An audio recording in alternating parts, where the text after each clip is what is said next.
ഇന്ന് മറ്റൊരു March 24 world T B എന്ന് പറയുന്ന അസുഖം തുടച്ചു നിൽക്കാൻ നമുക്ക് ഒരുമിച്ച് പരിശ്രമിച്ചാൽ ശ്രമിക്കും എന്നുള്ളത് തന്നെയാണ് ഈ വർഷത്തെ സന്ദേശം. ടി ബി എന്ന് പറയുന്ന അസുഖം ചികിത്സിച്ച് പൂർണ്ണമായി ഭേദമാക്കാവുന്ന ഒന്ന് തന്നെയാണ്.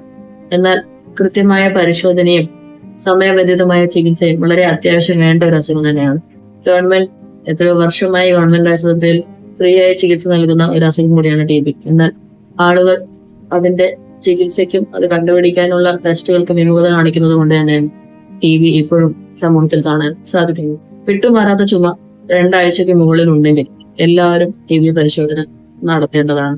ചുമയ്ക്ക് കുപ്പിമരുന്ന് വാങ്ങി കഴിച്ചും മെഡിക്കൽ ഷോപ്പുകളിൽ നിന്ന് മരുന്ന് വാങ്ങിച്ചു കഴിച്ചും ടെസ്റ്റുകൾ വഹിക്കുന്നത് വഴിയാണ് ഈ ടി ബി എന്ന് പറയുന്ന അസുഖം മാരകമാകുന്നത്. അതിന്റെ കോംപ്ലിക്കേഷൻസ് വന്ന് അതെല്ലാം സീരിയസ് ആയി.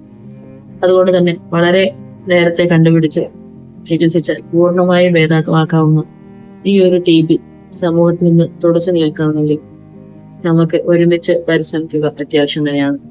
ഇന്ന് വേൾഡ് ടി ബി ഡേ നമ്മൾ ആചരിക്കുമ്പോൾ നമുക്ക് പ്രതിജ്ഞ എടുക്കാം, നമ്മൾ ഒരുമിച്ച് പരിശ്രമിച്ച് ഈ അസുഖത്തെ ഇവിടെ നിന്ന് തുടച്ചു നീക്കുന്നു.